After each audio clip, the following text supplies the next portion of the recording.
Hello, students. Today we shall discuss about CAM cycle. CAM cycle means crassulacean acid metabolism.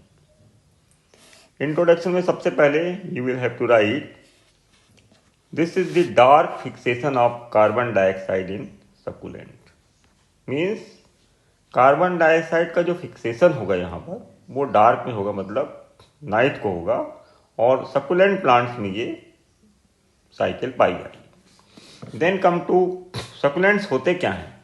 Succulents grow under semi arid conditions extremely xeric, मतलब ऐसे मांसल पौधे जहाँ पर पानी की अत्यंत कमी होगी, एक्सट्रीमली, वहाँ पर ये ग्रो करते हैं। Then next point, they fix atmospheric carbon dioxide in dark, मतलब ये कार्बन डाइऑक्साइड का फिक्सेशन रात को ही करेंगे। और एग्जाम्पल है ब्रायोफिलम, सीडम, ये सब क्रैसुलेसी फैमिली के हैं, that's why it is called CAM plant या CAM साइकिल।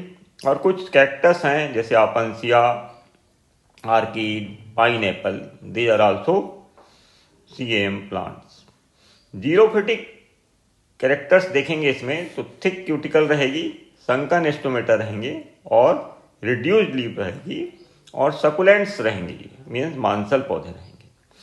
और सबसे बड़ी बात यह है कि स्टोमेटा जो रहेंगे they are close during day, दिन को ये स्टोमेटा बंद रहेंगे, एंड ओपन एट नाइट, जो हेल्प करेंगे, which help CAM plant to conserve their water content. Means stomata दिन को यदि ओपन रहेंगे तो होगा क्या कि वाटर कंटेंट्स को कंजर्व करने में दिक्कत आएगी और प्लांट्स ड्राई हो जाएंगे।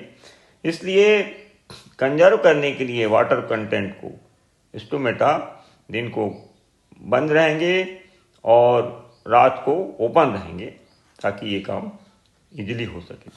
Then metabolic pathway, metabolic pathway के लिए हमने दो राउंडेड डायग्राम बनाए हैं, जिसमें सबसे पहले ड्यूरिंग नाइट में देखिए आप क्या हो रहा है। कार्बन डाइऑक्साइड इंटर कर रही है because of stomata is open, carbonium ion बन रहा है। यहाँ पर रात को PEP प्रेजेंट रहेगा। PEP कैसे बना देख लीजिए, क्लोरोप्लास्ट के अंदर स्टार्च रहता है, स्टार्च शुगर में कन्वर्ट होगा और शुगर PEP में कन्वर्ट हो जाएगी ग्लाइकोलिसिस के दौरान, ठीक है। और इससे 3 कार्बन कंपाउंड बनेगा, that is called phosphoenol pyruvic acid. ये फास्फोइनॉल पायरुविक एसिड जो है it is acceptor for the carbon dioxide. तो कार्बन डाइऑक्साइड को एक्सेप्ट करेगा और यहाँ पर जो प्रोसेस होगी दैट इज कॉल्ड कार्बोक्सिलेशन, और जिसके फलस्वरूप 4 कार्बन कंपाउंड बनेगा, that is called oxaloacetic acid. यहाँ पर जो एंजाइम रहेगा दैट इज PEP कार्बोक्सिलेज, ध्यान रहे। और ये जो ऑक्जेलोएसिटिक एसिड है इसका रिडक्शन होगा और ये मैलिक एसिड में कन्वर्ट हो जाएगा, जो कि रात को वैक्यूल में स्टोर कर लिया जाएगा।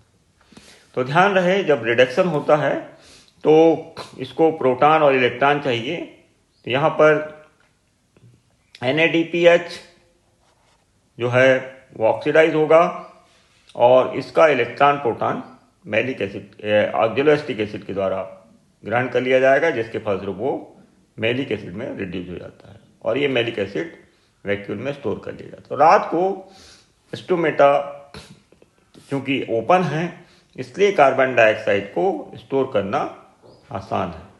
देन नेक्स्ट है ड्यूरिंग डे। अब डे को क्या होगा, डे को देखिए stomata closed, there is no entry, carbon dioxide यहाँ पर नहीं पहुँच सकता अंदर because of stomata is closed. तो होगा ये कि जो मैलिक एसिड है वो दिन को वैक्यूल से बाहर आ जाएगा, दिस इज वैक्यूल, और वैक्यूल से बाहर आने के बाद इसका डीकार्बोक्सिलेशन होगा, दैट इज कॉल्ड डीकार्बोक्सिलेशन, ठीक है।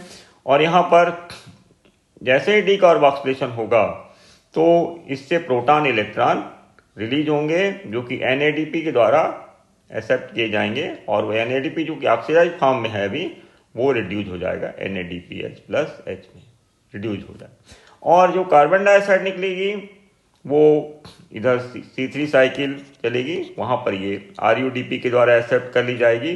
RUDP जो पदार्थ है वो 5 कार्बन होता है और ये कार्बन डाइऑक्साइड का एक्सेप्टर है in case of C3 cycle, और फर्स्ट स्टेबल प्रोडक्ट बनेगा 3-फॉस्फोग्लिसरिक एसिड जो कि बाद में स्टार्च बना लेगा।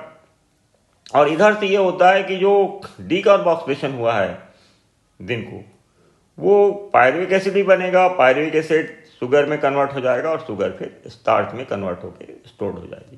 तो इस प्रकार से दिन को स्टोमेटा क्लोज होने के बाद भी carbon dioxide is available for the photosynthesis done by C3 cycle.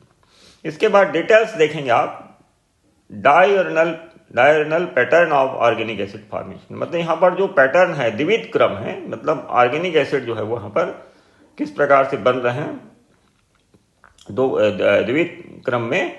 और होता यह है कि रात को एसिडिफिकेशन बढ़ जाता है और दिन को एसिडिफिकेशन बहुत कम हो जाता है। तो इस प्रकार का जो डायurnal पैटर्न है वो इस CAM साइकिल की विशेषता है। एसिडिफिकेशन में ये हुआ था कि डार्कनेस में स्टोर्ड कार्बोहाइड्रेट जो थे वो कन्वर्ट हो गए थे PEP में, फॉस्फोइनॉल पायरुविक एसिड में ग्लाइकोलिसिस के द्वारा। क्योंकि stomata they are open in dark, और जो कि फिर which allow free diffusion of carbon dioxide in leaf, मतलब रात को जब डार्क में ओपन थे स्टोमेटा तो कार्बन डाइऑक्साइड का फ्री डिफ्यूजन हो रहा था, पत्तियों में कार्बन डाइऑक्साइड पहुंच रही थी। And ultimately PEP is present during night, then carbon dioxide is accepted by PEP। PEP means phosphoenol pyruvic acid के द्वारा एक्सेप्ट किया जाएगा in presence of this enzyme that is called PEP carboxylase, and that is process is called carboxylation।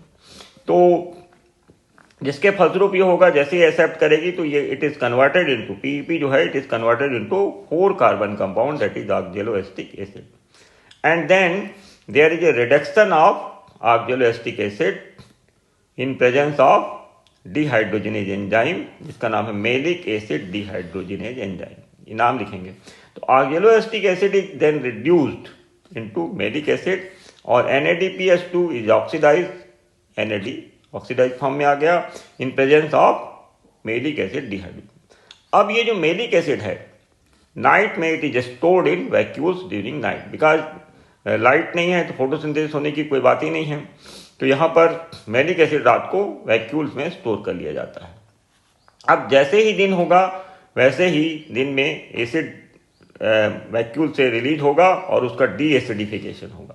In the light the malic acid is decarboxylated to produce pyruvic acid in presence of NADP malic enzyme. देखिए malic acid oxidise form के NAD से क्रिया करेगा और इसका proton electron जो है वो निकलेगा तो NAD के द्वारा ग्रहण कर लिया गया, NAD खुद रिड्यूस हो गया NADH+H में और मेलिक एसिड पायरुविक एसिड में कन्वर्ट हो गई और कार्बन डाइऑक्साइड बाहर निकल गई। तो ये जो कार्बन डाइऑक्साइड बाहर निकली है it is use by Calvin cycle, और carbon dioxide release by deacidification of malic acid is again accepted by RUDP। 5 carbon का जो कंपाउंड है रिबुलोज डाइफॉस्फेट, इसके द्वारा ये एक्सेप्ट कर ली जाएगी और fix to carbohydrate by C3 cycle. तो इस प्रकार से बताना है कि कार्बन डाइऑक्साइड का फिक्सेशन अल्टीमेटली RUDP के द्वारा ही हो रहा है, लेकिन क्योंकि स्टोमेटा जो है दिन को बंद रहते हैं इसलिए मेलिक एसिड के द्वारा डीकार्बोनेशन के फलस्वरूप कार्बन डाइऑक्साइड निकलती है, वो कार्बन डाइऑक्साइड RUDP के द्वारा एक्सेप्ट की जाती है। अब सिग्निफिकेंस की बात कर लेते हैं। तो स्टोमेटा जो है they are close during day in order to conserve water which otherwise would be lost under extremely dry condition। Means यहाँ पर स्टोमेटा जो है दे आर क्लोज ड्यूरिंग में, डे में तो बंद है स्टोमेटा, हुआ इसलिए है कि इनको वाटर को कंजर्व करना है, अदरवाइज क्या होगा प्लांट जो है वो लॉस कर जाएंगे due to extremely dry condition, बहुत ज़्यादा सूखा रहता है। इसलिए यदि मान लो पानी को कंजर्व ना करें और स्टोमेटा दिन को ना बंद हो तो पौधे लॉस हो जाएंगे, खत्म हो जाएंगे। इसलिए CAM जो है that is most advantageous to succulent plant, succulent plants के लिए ये मोस्ट लाभकारी हैं और to provide carbon dioxide for production of carbohydrate. मतलब ये सकुलेंट प्लांट्स के लिए इसलिए लाभदायक हैं क्योंकि रात को यदि कार्बन डाइऑक्साइड ना ली जाए तो वो प्रोडक्शन नहीं हो पाएगा कार्बोहाइड्रेट का, इसलिए कार्बन डाइऑक्साइड को प्रदान करने के लिए, फोटोसिंथेसिस के लिए या कार्बोहाइड्रेट के प्रोडक्शन के लिए कार्बन डाइऑक्साइड जरूरी है, जो कि CAM प्लांट्स में ली जाती है रात को। इस प्रकार से बताना है कि CAM refix carbon dioxide, however CAM refix carbon dioxide which is release during respiration, मतलब रेस्पिरेशन के दौरान यदि कार्बन डाइऑक्साइड निकलती उसको भी ये CAM प्लांट रिफिक्स कर देता है, क्योंकि स्टोमेटा बंद है, बाहर निकल नहीं सकती वो, ठीक है। और कार्बन डाइऑक्साइड इन डार्क में है survival value to succulent, means यहाँ पर जो कार्बन डाइऑक्साइड है it is very important for the survival value to succulent. इस प्रकार से हमने देखा कि जो CAM प्लांट्स हैं उनमें किस प्रकार से अपने आप को बचाए रखने के लिए, खासकर अपने आप को जीवित रखने के लिए, पानी को रोकने के लिए, पानी ना उनसे नष्ट हो जाए, इसलिए वो दिन को स्टोमेटा क्लोज कर लेते हैं और रात को स्टोमेटा ओपन करते हैं, ताकि रात को कार्बन डाइऑक्साइड ली जा सके और स्टोर की जा सके और दिन को वो फिर से फोटोसिंथेसिस कर सकें। तो इस प्रकार से आज का जो चैप्टर था वो हमने इस प्रकार से कंप्लीट बता दिया आप लोग को। अब समझिए, यदि मान लो कोई दिक्कत आती है तो फिर बात करेंगे। तो ये CAM प्लांट्स वेरी इंपॉर्टेंट हैं इस प्रकार से।